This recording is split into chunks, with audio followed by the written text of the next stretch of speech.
welcome back to RC Nerd. No, that's not what I'm interested in. Right, today I bought this from eBay. I know that Darren, God bless him, is sending me one up. It's not a 2.5, it's actually off a Bandit. But a bit of a story behind these actually. How can I explain it? This was mine. I sold this on and I've got it back. Right, that's mine. See in a minute, I will know why in a minute. Right, where is it? Where's me? You can't see it on the, you won't be able to see it on there, but it says LN. I do it on purpose, but I brought it back off the fella who bought it off me, and it's quite good actually, because I only paid, oh, it was 20 quid for it, for that and that. This has had about 3 runs through a light paid pack, so he's not lying. When it first started it was sticky, but it's done a bit of bench testing. So the question is, I know I've got this, I was going to put this back into Murdoch / Jackal, whatever you want to call it. I thought, wouldn't it be easier to stick it in the crawler? And it's a better motor anyway, but I don't know, it means I've got to take all this out again, which is a bit of a pain in the arse. I've got this Team Associate rip-off version of a Tamiya thing in there, but I was thinking about just putting the speaker controller in and not bothering, but it's got fucking tracks on it.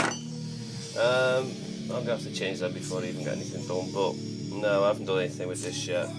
I'm going into B&Q with Mum to get the bits, and she's going to buy some plants and that, so kill 2 birds, 1 stone.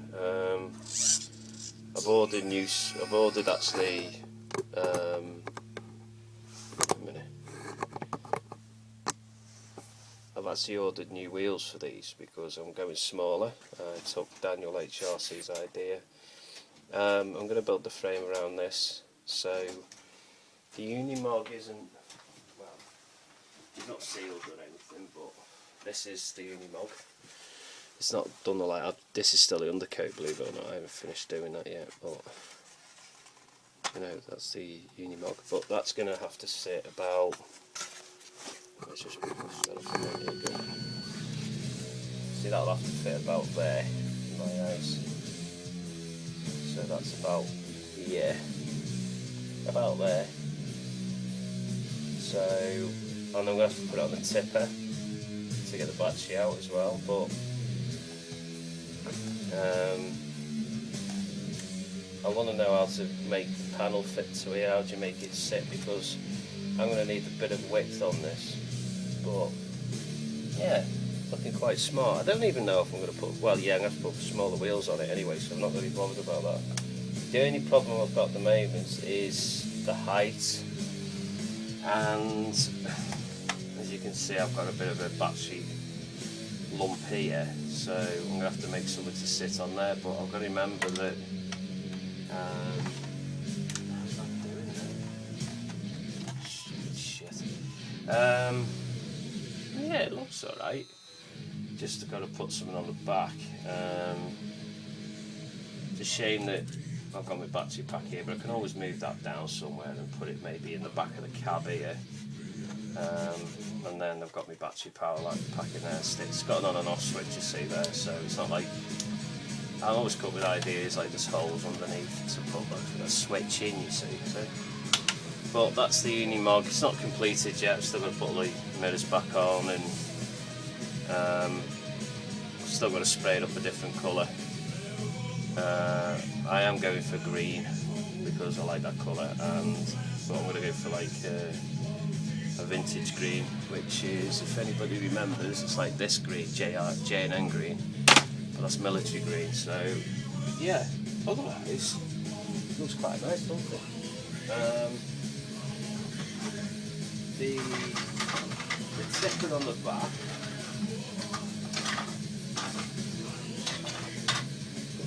back, which is here, as you notice, it's got a load of holes in it. I've got to make sure that I can fit that over the job. So how do I make that fit without it looking too high? So remember, I've got to put the lower shocks on and, you know, smaller wheels, so I want that to definitely going to be a bit of a challenge, that one, Daniel.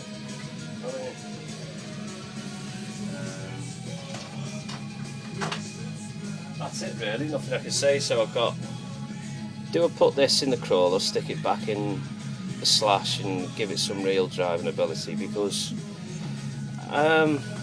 brushless. Let's have a little think. Do I like brushless?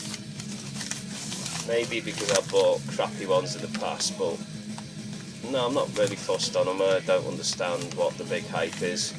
One thing about this motor, I can try different gears out and get different speed abilities. Yes, you get that with brush, with smoother acceleration, blah blah blah, but I just don't understand it when you can pick these up with buttons near enough now.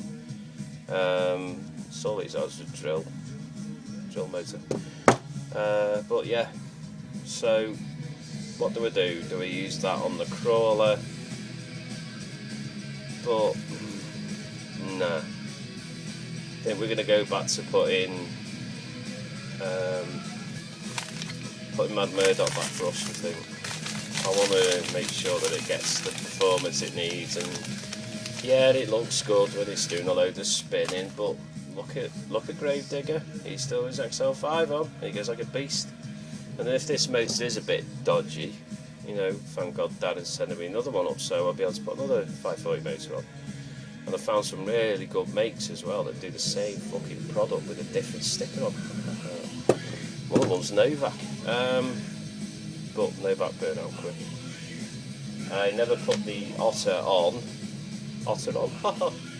BJ and the Bear.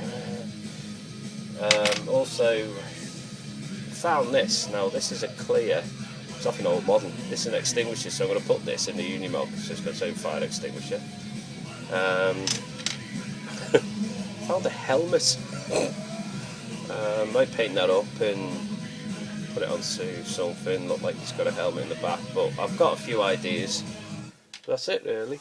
I haven't done much with Unimog chassis yet because I'm still waiting to get the bits and bobs, but you know, I just love this thing. I just want it to be aluminium everything, even though it's a Scout and people go, it's not a honcho. I don't really give a fuck if it's not a honcho. A semi-crawler to me is just as good as, you know, having a best of both worlds, or the both of best worlds, if we were to put it that way. Also, I told you that the tipper will be working.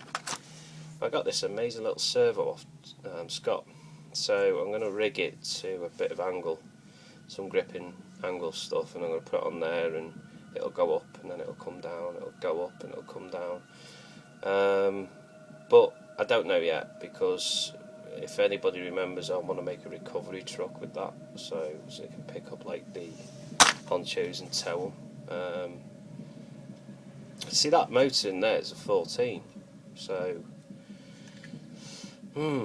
maybe putting the XL-5 in there would be quite a good idea, but it won't fit anyway, it's just too big. I'm not cutting it down though. I don't know what to do. I don't have to stick that. Going to stick that into Mad Murdoch, because it makes more sense theoretically anyway to actually put it on him, because it's a 9-turn motor and I'm noticing a few experimental changes, which is like either it's running a bit stupid, or it's just not running properly at all, and that really gets to me when it does that, because I know it's a 2-pole, but it might only be firing on 1 pole properly and then disarray on 1.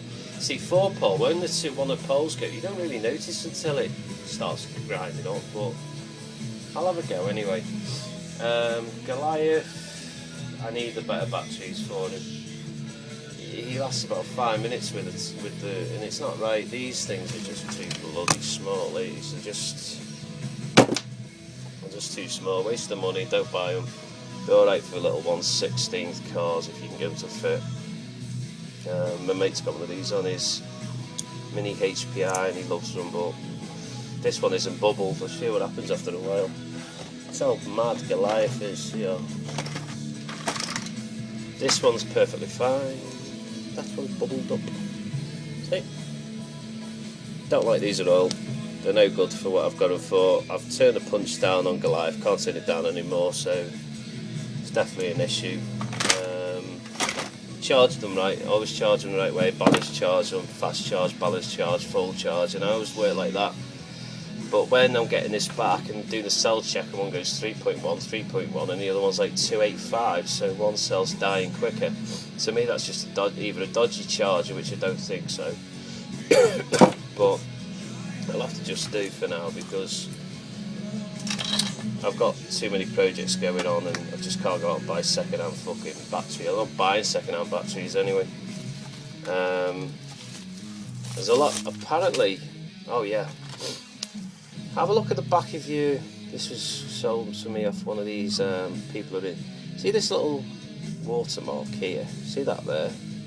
See how it goes square and it shoots in the middle and then it goes bigger, then it goes smaller, right? See it? If you haven't got that on yours, it's a copy. Now, the other one doesn't do it. Doesn't do it. It's just one complete light. See how it works? That one. Nothing. That one. See how it moves? It's got like a square that moves in the middle of it.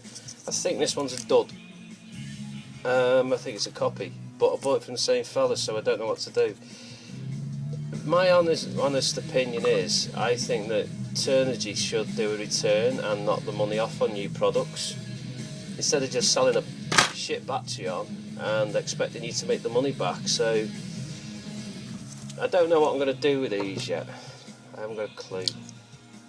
But never mind. Speak to you soon anyway. I'll see you, Matthew. Take care.